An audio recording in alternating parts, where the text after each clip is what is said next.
আজকে আমার হবু দুলাভাইয়ের সাথে আমার বিয়ে হচ্ছে। শুনতে অবাক লাগলেও এটাই হচ্ছে আমার সাথে। আমার যার সাথে আজকে বিয়ে হচ্ছে তার সাথে আজকে আমার বড় বোনের বিয়ে হওয়ার কথা ছিল। আমার বড় বোনের নাম অর্পা। ও আমার আপন বোন না, চাচাতো বোন। অর্পা আপু দেখতে অনেক সুন্দর, একদম পরীর মতো। তার রূপের কাছে সবকিছুই যেন হার মেনে যায়। অর্পা আপুর আজকে যার সাথে বিয়ে হওয়ার কথা ছিল সে একমাত্র আমার আপুর রূপে মুগ্ধ হয়ে তাকে বিয়ে করতে চেয়েছিল। শুনেছি ছেলে নাকি অনেক বড় লোক, বড় বিজনেস করে। এই পরিবারে বিয়ে দিতে পেরে আমাদের পরিবারের সবাই অনেক গর্বিত, কারণ আমরা মধ্যবিত্ত পরিবারের আর তারা অনেক বড় লোক। আপুকে যেদিন দেখতে আসে সেদিনই বিয়ের দিন ধার্য ঠিক করা হয়। আমরা পরিবারের সবাই অনেক খুশি ছিলাম, এত বড় ঘরে আপুর বিয়ে হবে। আমরা পরিবারের সবাই মিলে অনেক আনন্দ শুরু করলাম। সামনের সপ্তাহে আপুর সাথে অরণ্যের বিয়ে, আর তার সাথে বিয়ে ঠিক হয়েছে, সেই ছেলেটার নাম অরণ্য। আমি চিন্তা করছিলাম যেহেতু বড় আপুর বিয়ে, তাই বিয়েতে অনেক মজা করব। হলুদে কি পরবো, বিয়েতে কি পরবো, সবে আগে থেকে ঠিকঠাক করে নিচ্ছিলাম। তো আজকে আমার সব শখ একদম মাটি হয়ে গেল। হঠাৎ করেই দেখলাম বিয়ে বাড়ি শ্মশানে পরিণত হয়েছে। আমার চাচি এসে গোপনে বলল, কি গো অর্পার মা, অর্পাকে তো ঘরের কোথাও খুঁজে পাওয়া যাচ্ছে না,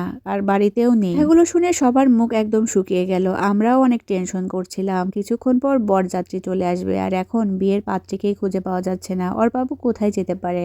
সবাই বলা বলি শুরু করলো, তার হয়তো কোনো ছেলে পছন্দ আছে, তার সাথেই ভেগে গিয়েছে। আর এই সবাই মিলেই আপুকে খোঁজাখুঁজি করছে, কিন্তু কোথাও পাচ্ছে না। অনেক জায়গায় যোগাযোগ করা হলো, তাও কোনো হদিশ মিলল না। সবাই অনেক টেনশনে পড়ে গেল। এই কথা জানাজানি হলে একদম দুর্নাম রটে যাবে।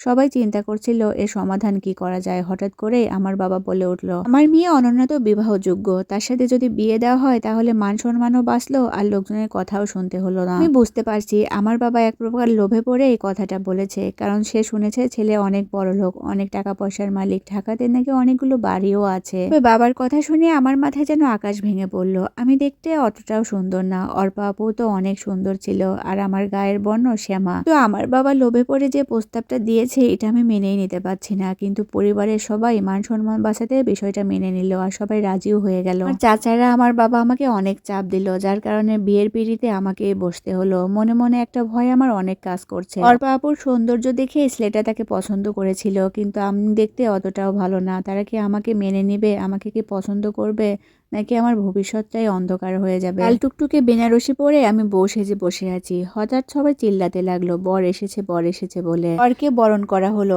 সবাই আমাকে দেখতে আসলো, যখন সবাই কানাঘুষা করছে যে পাত্রী বদল করা হয়েছে, আর এটা নিয়ে হইচই পড়ে গেল। পাত্রপক্ষ যখন হইচই করছিল তখন আমার বাবা আর চাচারা সবাই মিলে বলল, না পাত্রী ঠিকই আছে, আপনাদের হয়তো কোথাও ভুল হচ্ছে। অনেক কথা কাটাকাটি হলো দুই পরিবারের মাঝে।